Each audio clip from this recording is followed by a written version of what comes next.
Hello everyone, and welcome to this Video Sans Frontières video. My name is Jay Wakefield, and today I'm actually filming with the Samsung Galaxy S5, and I'll tell you as to why that is. I'm filming with the Galaxy S5 because today I wanted to review my new phone, the Samsung Galaxy S7. This was my replacement for the S5. I got it nearly a month ago now in contract with Vodafone. You know, and I've had it,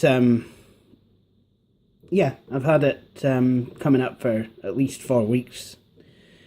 So I thought I would kind of share with you my thoughts, views, feelings, philosophies, conspiracy theories, beliefs, etc., about this phone, now that I've actually had a chance to use it and become acquainted with it. So, the S7 then. Well,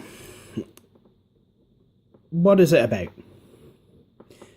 Well, the Samsung Galaxy S7, some of you will be aware, was the successor to the Galaxy S6, which in itself was the successor to the Galaxy S5. However, the Galaxy S6 did have a couple of design decisions that people just weren't too happy about. Stuff that was taken away from the S5. So, for example, the water resistance was no longer there, and they took the memory card slot away, the SD card slot, micro SD card slot rather.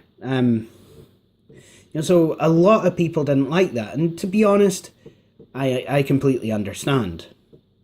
So in the S7, these features were added back in, which, you know, I think is a good thing. You know, and I'm kind of glad about that. In fact, I am, because I think expandable memory is a must-have, especially if you can only afford the lower spec version. But how does it compare to my Galaxy S5? Well, my Galaxy S5, talking of memory, I forgot to mention this in my video about that, but that was the 16 gig version. You could get 16 and 32 gig versions. This you can get in 32 and 64 gig versions. This is a 32 gig one. It's what Vodafone offer.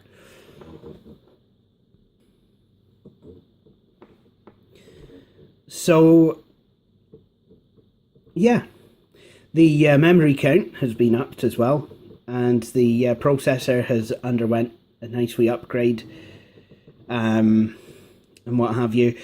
So, yeah, I'll go into that in a wee bit. I do have a couple of apps on this phone which I can I can actually show you the capabilities of this phone. First off, though, what I think we'll do is we'll have a wee tour of the phone. So on the front of the phone, you see the bright blue LED. This LED is actually a lot brighter than the S5. I don't know if it's just a brighter LED, certainly for blue, or whether the S5 has, the S5's blue LED has worn out with age. That could be a possibility, actually. I mean, I certainly wouldn't doubt that would be a possibility, because LEDs do fade as they get older. So we have, like I said, we have a flashing notification LED. Just like the S5, this will change colours. I'm sorry, I'm having to compare this directly with the S5 rather than the S6, because I've never actually had an S6, as I said in my last video. Then you've got the speaker, the handset speaker, Samsung logo. Then you have a 5 megapixel front-facing camera. The screen is a 1440p affair in this phone.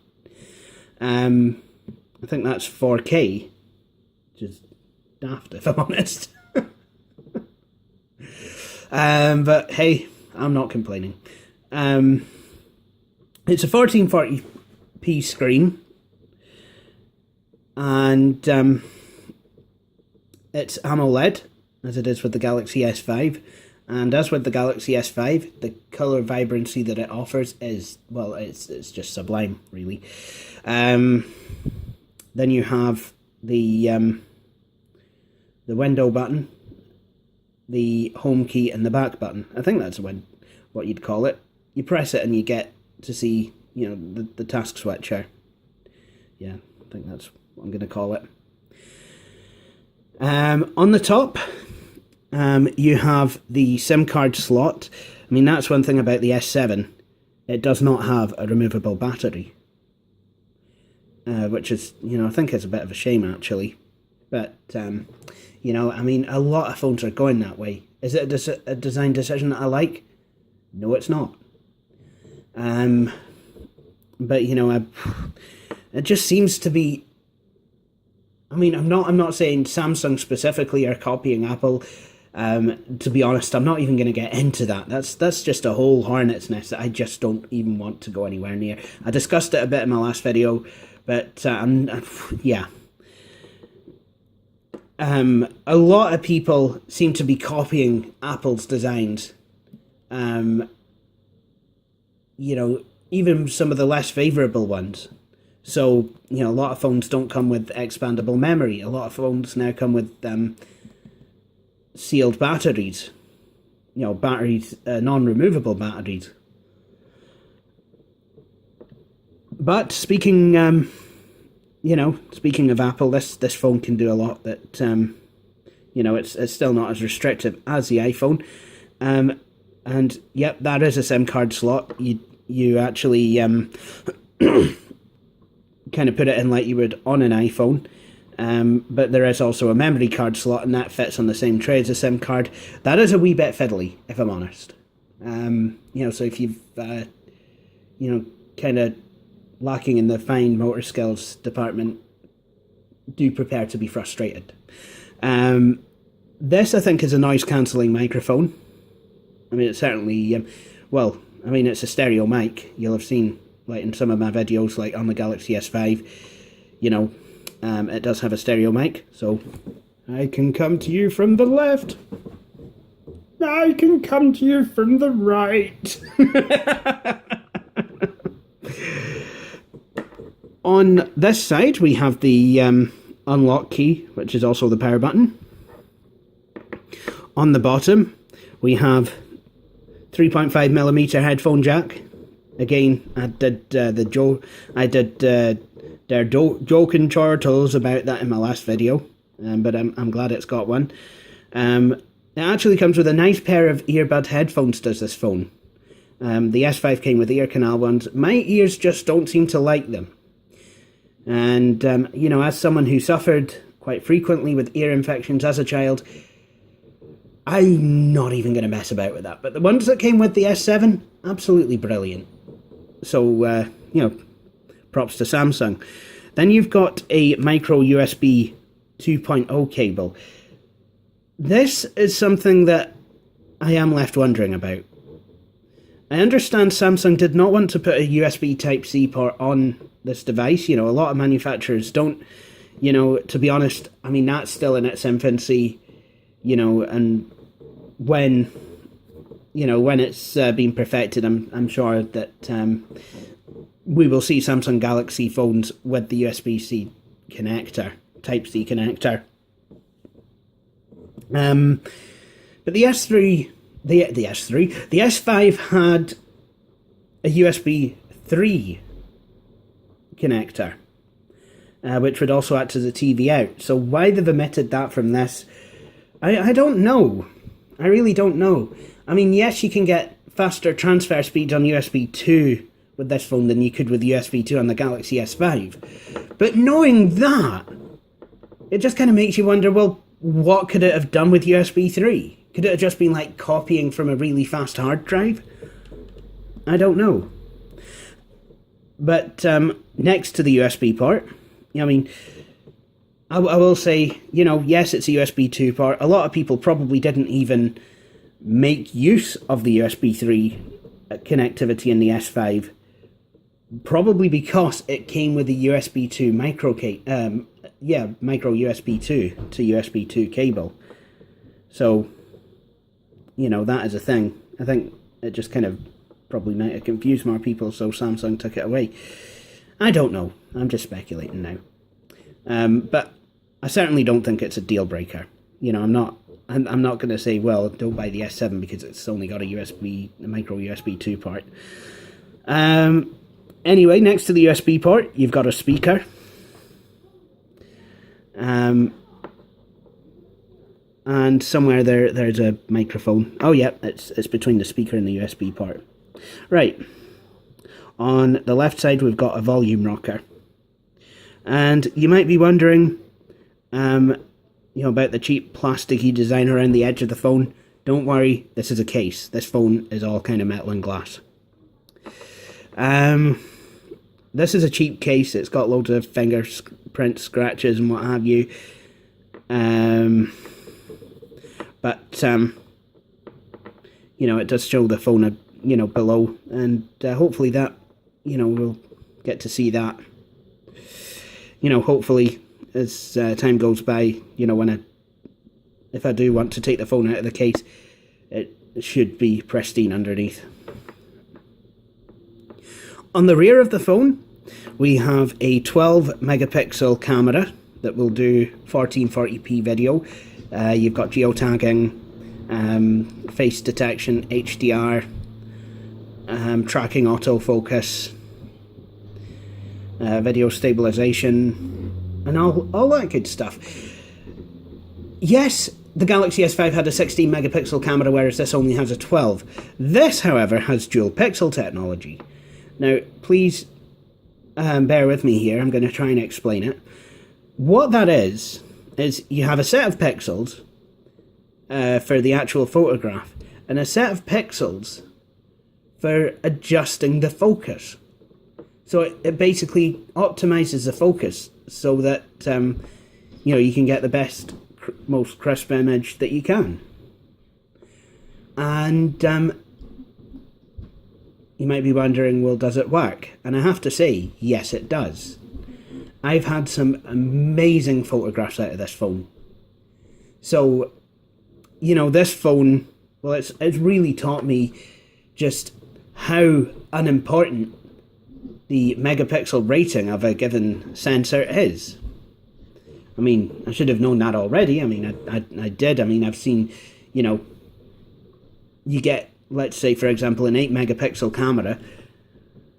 Well, you can get all kinds of 8 megapixel cameras and 8 megapixel sensors in mobile phones, but they're all different. They'll all produce a different image. You also have, on here, you have the LED flash, and I believe this is the heart monitor. Yes, indeed, this phone does have the heart monitor that the S5 has. And I'm going to say the same thing in this video as I did in the last one. If you're feeling that you're, suffering from any kind of malady, don't use your phone to self-diagnose. If you feel that you've got a medical condition that's not an emergency, you can call NHS. You can call NHS 24 or Direct or whatever it is nowadays on 111 from any mobile phone or landline. Or if it's less urgent, book an appointment with your GP. I feel I have to kind of add that disclaimer in there. I cannot be held responsible for any damage to people, property, hairstyles, job opportunities, career opportunities, etc. That may or may not have been caused by someone trying to imitate anything in this video or misinterpreting this video in any way. That heart monitor is basically just there as part of the Samsung Health app. Get to kind of measure it as you've ran. It's not professional grade. It's in a mobile phone. don't use it, basically. This phone also has a barometer, a gyroscope, I think it's got a compass in it as well, and it has an accelerometer, so it's got all the sensors you could ever want. One thing it doesn't have, though, is the infrared diode on here, you know, to be able to use the universal remote functions that the Galaxy S5 offered. But, you know, I use that for a bit, but again, it's not a feature that I'd miss. But, you know, if you did use that feature, then this phone doesn't have it. Anyway, I think it's time to actually have a look at the phone. So let's take a look at this phone. It doesn't seem to be coming in as clear as I'd want on here. But this is a very, very nice display. But let me just adjust this one slightly. There we go. So, with this phone, I can actually use the fingerprint reader to unlock it because it seems to be a bit better. And you can actually enroll up to 4 digits. So I've, you know, I've enrolled the thumbs and index fingers on each hand as, you know, things that can be recognised by the thumbprint reader. So I'm just going to unlock it. And we're now into the home screen. Now, unlike the Galaxy S5, the S Planner, well, the S Planner is installed, but there is no Mini Today feature. And that is something that I did use. So what I've done is I've actually went and installed Google Calendar to this handset. And, you know, I use the widget that comes with that. And I can scroll down and see what I've got on. So I can see tomorrow I've got support, and again on Monday I have support. And Google Calendar works absolutely fine on this phone. I was using Outlook for a bit, but to be honest, I don't feel that it properly worked with it syncing my contacts through Exchange. This phone did come with Microsoft apps installed on it. So you get Microsoft Office.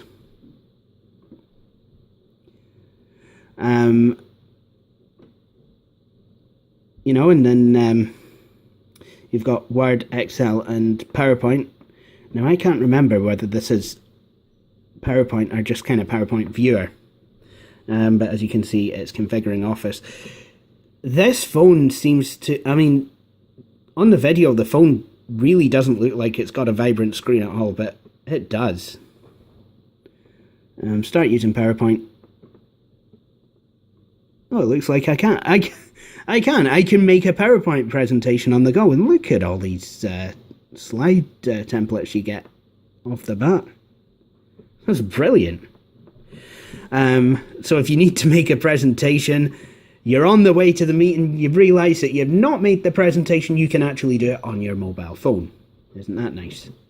Anyway, let's go in and have a look at some of the stuff that we have on here. First of all, I think we should actually take a look at the specs of this phone. So let's do that now. Using the Android version of CPU-Z. And this phone has a Samsung Exynos octa-core 8890 processor clocked at 2.6 gigahertz. Actually, it's got kind of a dual quad setup, I think. It's like four Samsung Exynos M1 chips and 4 ARM Cortex A53 at 1.59. The Exynos one is clocked at 2.6. So, you know, the primary processor is faster than the one on the S5, which was a quad 2.5, and there's 4 more cores provided by the ARM Cortex chip. Seems a bit strange to me, but, you know, it's like they've got 2 different processors. I mean, that's basically like saying, well, I've got an octa-core computer. It's got an Intel Core i5 and an AMD Athlon. It just, yeah, it seems a bit strange. But it's what they've done. You could get these with Snapdragon 820s as well. So, you know, you get different CPU configurations for different markets. So that's yeah. 14 nanometer process. Clock speed 728 megahertz to 2.6 gigahertz. And as you can see at the moment, you've got 4 cores running at 1274. 2 cores running at 728, and the final 2 cores are stopped. CPU load is currently at, well, 13, 11, 16. It's fluctuating in the teens anyway. GPU vendor ARM. That's probably what the ARM processor is actually. It's an ARM Cortex. GPU renderer. Mali T880. GPU load 0. Samsung Governor Interactive. Vote me for governor of the state, and I promise you jobs, growth, and tax reductions.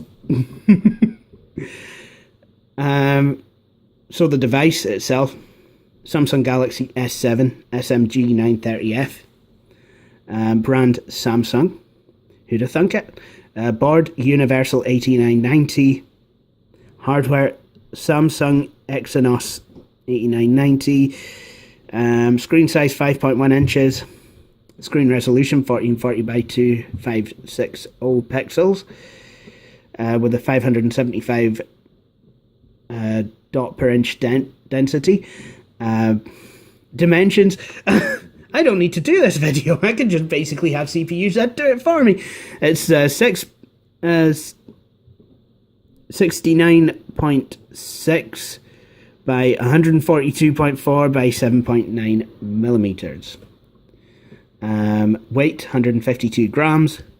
Total RAM 3,562 megabytes. So 3.5 gigs of RAM. That seems a bit odd. Available RAM 1,328 megabytes. Internal storage, it's saying 24.63 gigabytes. That's actually a 32, but I'm guessing it's available internal storage. Available storage 16.04 gigs. Oh, I don't know. Release date 2016-03-01. System, we're on Android Marshmallow 6.01 here.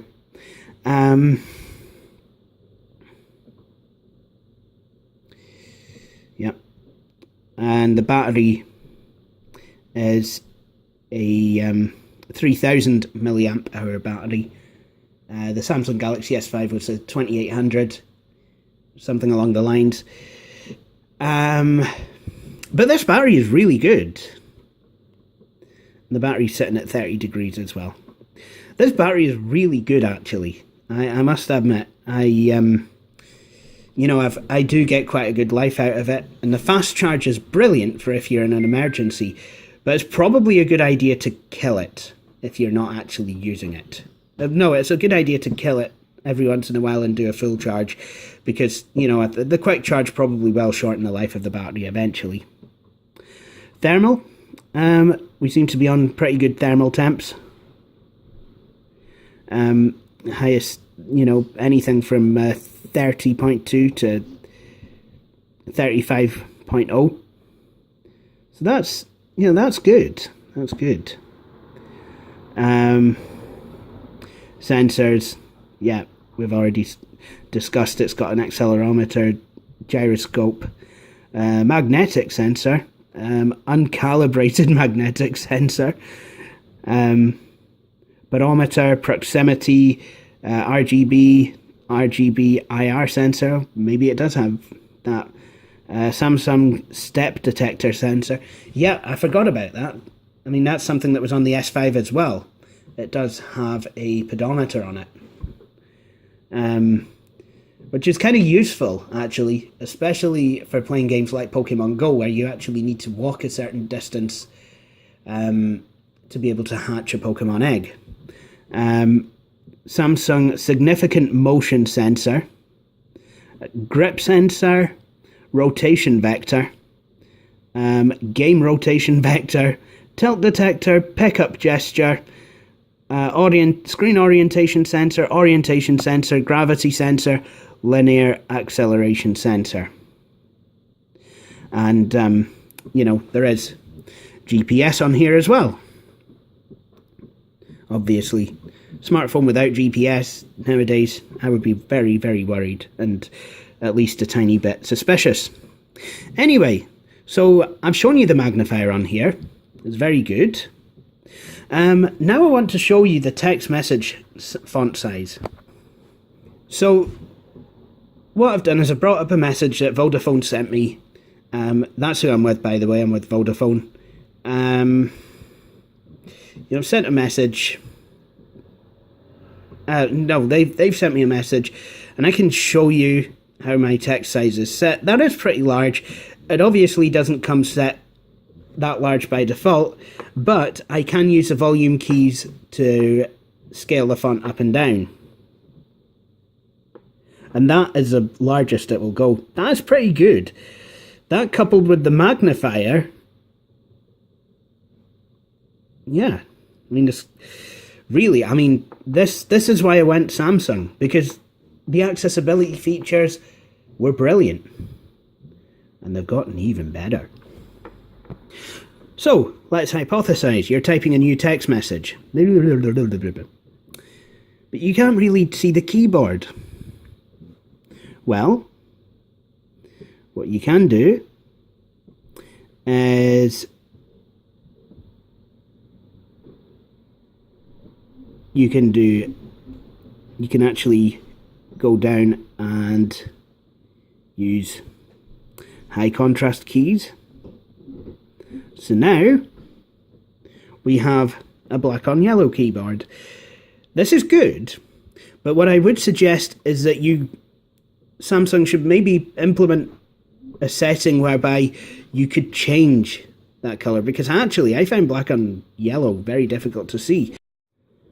So I think a degree of customization of this high contrast keyboard would be in order, because I actually see better with green on black, or white on green and black, or white and black on white actually. But I can do the whole green phosphor terminal thing, green text on a black background. And I like how when you capitalize or you hit the shift button, the letters actually change from being black on yellow to yellow on black, so you know that you're in caps. So let's see.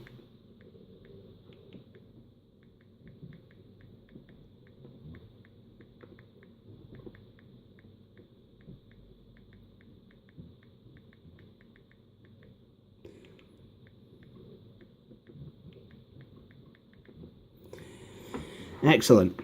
Now, I will say there is one thing wrong with this keyboard, apart from the fact that, you know, you can make it look like, well, the fact that you've got to deal with yellow if you're wanting high contrast keys. The text prediction on this is a bit overbearing. I don't like it auto-completing words with spaces. I just, you know, you type a word and you press the space bar, and it, you know, and then it obviously enters the word that's up at the top there. So if I was to press the space bar now, well, actually, if I was to write arrow. I mean, I've actually told it to add that word, but had I not added that, that would have actually written aeroplane or something like that. But you know, on hitting the spacebar. So I disarmed that, but in doing so have managed to disarm autocorrect, which is a feature that I did want.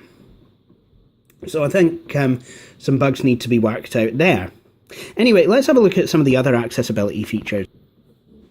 So here we are. So a lot of this is basically like the S5. You know, you've got vision, hearing, dexterity and input, direction lock.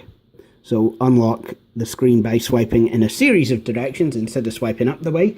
Direct access, add shortcuts to specific settings and functions.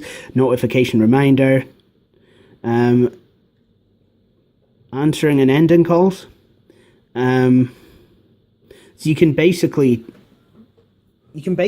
answer calls by doing different things, like, you know, by using voice command. It's like answer this, or by pressing the power. I kind of like that. You could actually set your phone so that it'll pick up when you hit the home button. I mean, that is a useful feature to have anyway. You know, especially, you know, if you've locked your phone, you've got to do the whole slidey thing. That's just common sense. That doesn't need to be an accessibility option, but that is a nice option to have. I think I'm going to give that a go. Manage accessibility. So you can actually so now you get the option to import or export accessibility settings. But not only that, you can share them. So it's like, you know, if I had a friend who had the same visual difficulties I do and needed their phone set up in the way that I've got mine set up, I can actually just send them my accessibility options. You know, could share them via my files or SD card.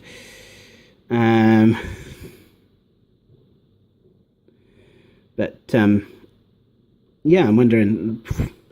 So I could, you know, export these. So I'll export my accessibility to the my accessibility settings to the SD card. So, you know, I've got my settings here. I could just basically select those and hit the share button and share them in basically any way that I would share other files. So I could probably even Bluetooth them over to someone's phone. And that's one thing about Android in general. I completely forgot to mention that about the Galaxy S5. But Bluetooth transfer is a thing. Bluetooth file transfer is still a thing on Android. And actually, it's a thing that I use quite a lot, believe it or not. Because sometimes when I'm out, certainly at the office, you know, I've needed to take pictures for user manuals that I've been writing. So, for example, you know, I needed to take a picture of the work printer, you know, because I was writing a manual on how to scan a document into your computer using that printer. Not a problem. You know, this was with my Galaxy S5, actually. I got someone to take a picture of me feeding paper into the scanner, and I then Bluetoothed it to my ThinkPad T420. So that I had the image out. I mean, yeah, okay, you might say, well, take a cable, Jay, it's going to be quicker. But if you're just wanting to quickly send something to the machine, you can do it. I like that. That's a good thing. And I'm glad that Bluetooth file transfer is still a thing on Android. You see, unfortunately, thanks to the advent of the iPhone, people have just stopped using Bluetooth because the iPhone didn't have it. And, you know, a lot of phones, you know, certainly, I can't speak for Windows 10 on the mobile, but I know that Windows Phone 7 followed suit, you know. In fact, they made Windows Phone 7, I think, even more restrictive than iOS was. It just, everyone's desire to be the iPhone, it just, you know, became ridiculous. You know, so people actually talk, in terms of nostalgia about using Bluetooth file transfer. Whereas for me, thanks to the fact that I use Android, and this is not just a Samsung thing, this is an Android thing, I can use Bluetooth, using Bluetooth to send files across to different devices is basically just a part of, day-to-day life for me. Anyway, so, services, Microsoft apps, enabling accessibility will provide more contextual information. Microsoft apps needs to observe your actions, receive notifications when you're interacting with an app. Yeah, go on then. That'll be fine. So, let's actually have a look at the accessibility stuff. Oh, and there's Norton security devices. Yes, I have Norton on my phone. And no, you don't need to comment on that. I mean, I will say this. I remember back in the late 2000s when Norton became a massive resource hog. Those days are kind of over now. Norton has become a lot better over the years. And it's got a good high detection rate. And, I know people who are really happy with Norton. And, I use it. It's just totally, completely unobtrusive nowadays. I like it. So, I have it installed and I have it on my phone as well, just for that added layer of protection. I mean, I would always recommend that people use antivirus on their phones. And yes, you can get the free ones like Avast and AVG. So, if you use an Android phone, install some antivirus. Anyway, enough of that tangent. You have, you have Vision, Voice Assistant. When Voice Assistant is enabled, your device will provide voice feedback. For example, Voice Assistant will tell you what you can interact with on each screen, tap items to select them and hear what they are, and double tap items to perform the related action. So basically it's talkback. But I'm guessing it's improved quite a bit. I don't actually use text to speech. But I mean, it certainly looks like it has matured from when I did get, have a shotty of talk back in 2010 on an LG GC540 running Android 1.6. With just like, you've got Voice Assistant help, so that help you get to grips with it. You can put the screen off while you're using it with the Voice Assistant, for added security. Rapid key input. Use the keyboard and keypad more easily by tapping keys once instead of double tapping. Speak passwords. You can turn that on or off. And then you've got text to speech. So you can actually adjust the voice. You can install third-party voices, which is exactly what I've done.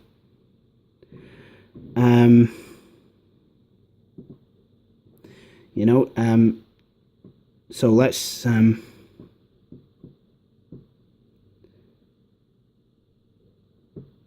don't know if I can play the voice in here. Seems a bit odd. You'd think that'd be a thing. Text-to-speech accessibility shortcut. Voice label. Write voice recordings to NFC tags to provide information about nearby objects. I like that. Now, font size. On the Galaxy S5, I was very impressed with how you had a range of font sizes. On the S7, you get a slider. And yes, you do get the large font size switch, which is basically kind of what you would get on stock Android. But what all that really does is gives you access to more of the slider. So you can, go for even larger fonts. And it'll show you, kind of a preview. Unfortunately, though, not all apps do take advantage of this, as with the S5. I mean, I've just recently installed the Telegram Messenger. Elmo3 recommended it to me. It's brilliant, and you can scale the text, But the Android version, you can't scale the UI, so you're basically dealing with small fonts. But then again, that true is said for the Facebook app as well. Facebook is terrible for large fonts. High contrast fonts. So there you've got emboldened and turns grayed out text to black. High contrast keyboard, we've seen that. Show buttons shaded, make the buttons stand out. Magnifier window, magnifier content shown on the screen. Magnifier gestures, that's on. Grayscale is a setting that can be accessed on this phone through accessibility. I mean, the S5 had a grayscale feature as well, but that was more for power usage than it was for actual accessibility usage. But you could enable it and disable it. It's just that they moved the option. So it is quite funny looking at a modern day smartphone in black and white, though. But yeah, I mean, if you want to pretend like it's 2001, you've got a monochrome phone, there you go. I mean, obviously, some people do see better in grayscale. I'm the opposite. I see better when things are in colour. Negative colours, you have that. And I like on this phone you get a fade transition. Then you also have the colour adjustment, which is something that was on the Galaxy S5. Again, that's an Android lollipop thing. And basically this would work in exactly the same way as it did on the S5. So what do you have for hearing? Sound detectors. So you've got a baby crying detector and a doorbell detector. Again, these things are in their infancy. I really don't know how well it would work. But I'm certainly not gonna try and greet like a baby, or even go and find a crying baby to see if it works. I just don't want to do that. The doorbell detector. Yep. You basically, what you do is you record the sound of your doorbell, and I'm guessing the phone will listen out for it, and if something matches that waveform, it will notify you that the doorbell has rung. So like I said before, not only has Samsung thought about assistive technology in terms of how to adapt the phone for usage by people with certain disabilities, but they're also thinking on how to use the phone to adapt, to basically make things in day-to-day life easier.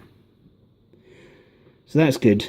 You've also got flash notification, again using the camera LED, turn off all sound, Samsung subtitles, Google subtitles, and mono audio. Dexterity and interaction, you've got the universal switch.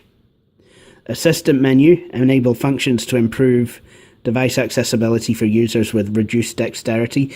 Easy screen turn on the screen without having to press hotkeys. Tap and hold delay. So that would basically, if someone takes their time to, put their finger on the screen and lift it off again, you can actually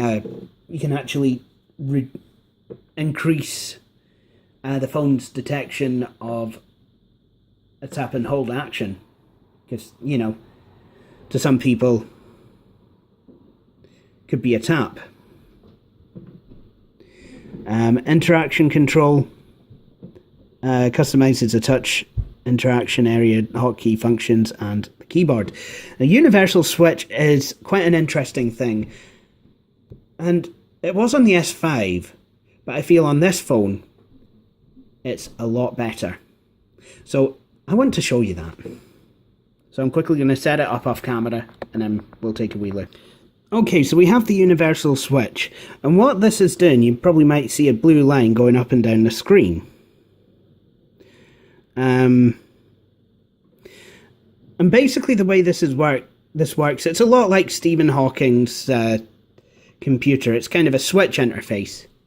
Basically, you know, Stephen Hawking only has the use of his thumb, and he has his computer system will cycle through options, and you know, he'll select the one, and then it'll drill down into further submenus until, you know, he gets what he's looking for. So let's see if I can use this phone to watch a YouTube video. That's not right. So basically, when the blue bar stops on this set of icons, oops, seem to be missing it. You can change the speed of this as well. So now that I've selected the Google thing, I can actually choose what I want to do. Actually, so I want to tap.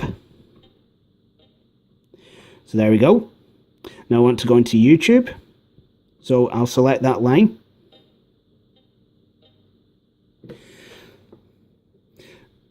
I mean, on the Galaxy S5, it was there, but it was very rudimentary. But on here, it's fantastic. And on the S5, I found that I couldn't use it with the keyboard. Not a problem if you, you know, if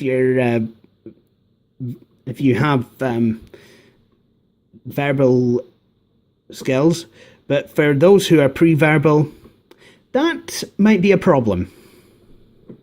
So let's see if I can actually use this switch interface to type on the keyboard or something like that.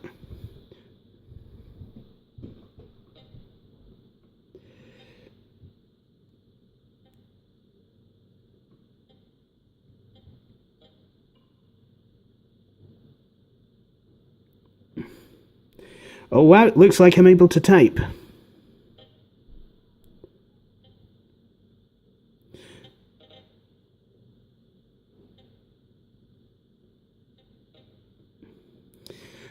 So let's see if I can get a one of Billy's videos.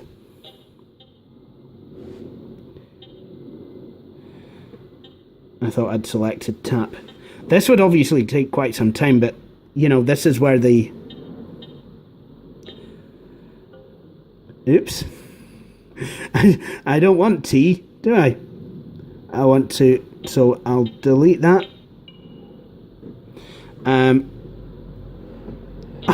No. Yeah. You see, it lets me type on the keyboard, but obviously it's going to be difficult. This is fun. This really is fun. Oh no! Right, so I'm going to have to wait for it to go back up to the search.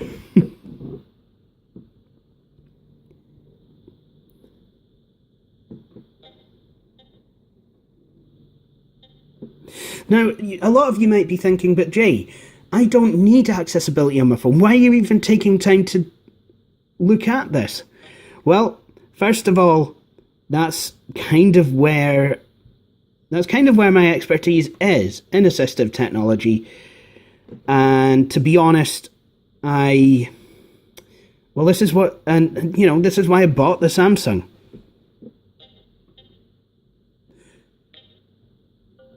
Oh, I've got an R.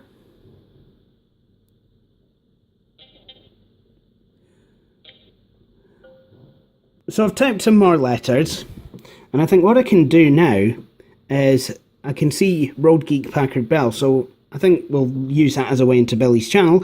So what I need to do now is tap anywhere, go to this menu, and then go back, and then I'll get access to the whole screen, and now I can tap it, and then that's a bit awkward. 666 videos, Billy. So, I mean, obviously, if I wanted to scroll down, I can actually use some gestures. So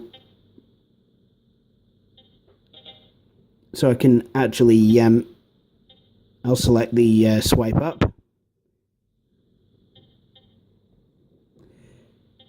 And it'll keep going. So if I want to do any more swiping, I can, you know, tell it to swipe again without having to go through the menu. That's kind of nice. And then, obviously, to go back, I just let it move the selection focus away. So let's, what am I going to watch on this channel? What am I going to watch? Let's watch the one about the Packard Bell Platinum Pro.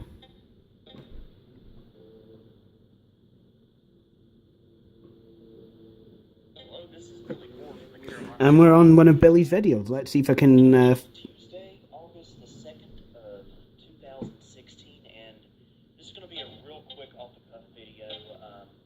So off-the-cuff, I'm not using my real camcorder, I'm just recording my phone. And then see if I can make it full screen using this. Packard Bell Platinum Pro 750.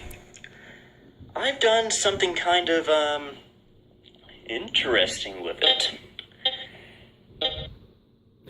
Oh, I seem to have, yeah. So yeah, so there you have it. I mean, it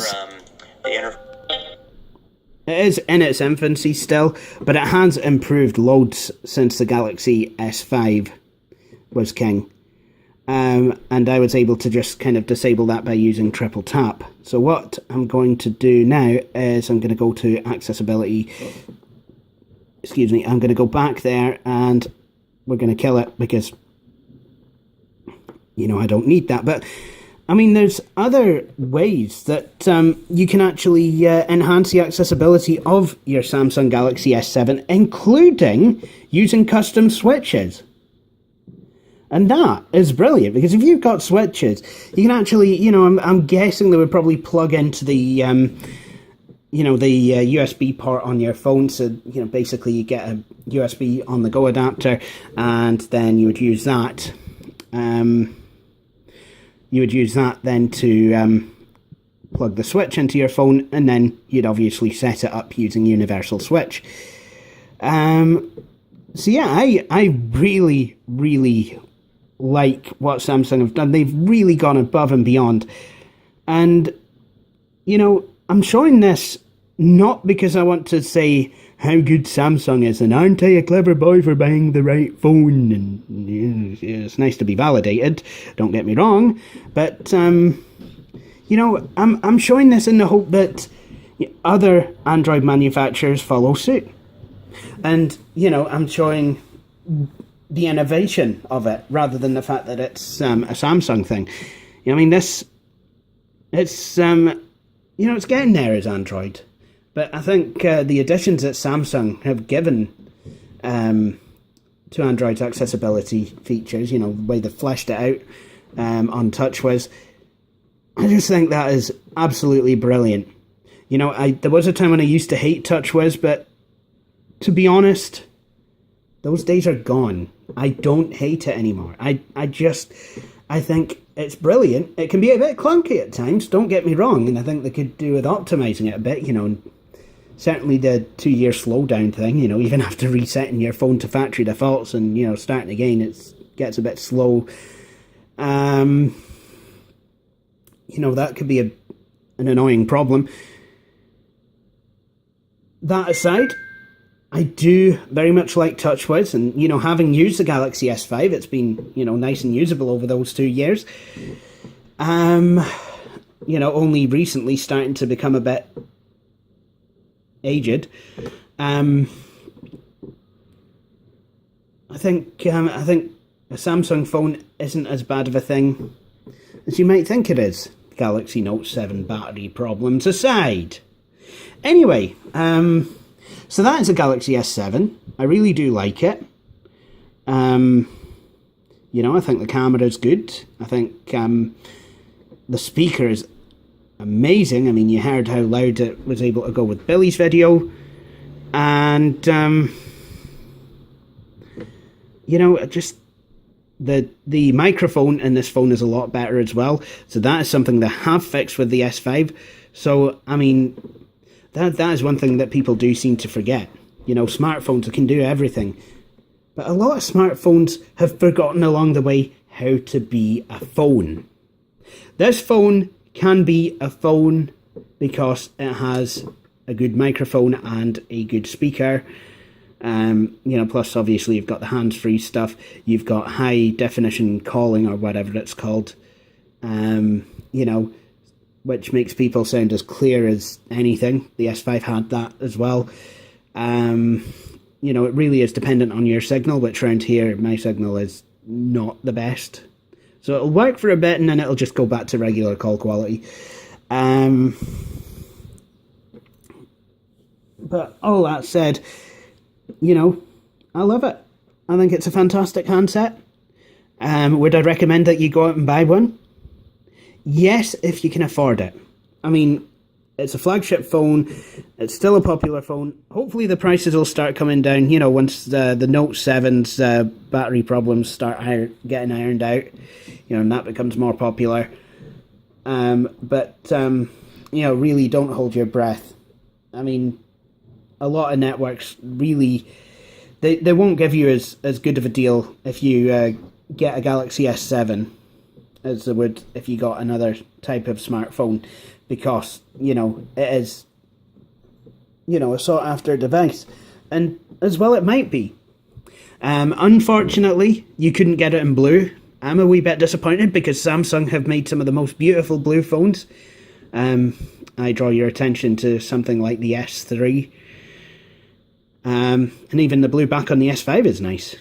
But, you know, you can get it in black, white, gold, or rose gold, which is an Apple invention, really. It's pink. It's metallic pink. Okay? Stop trying to be poncy. Stop trying to be blimmin'...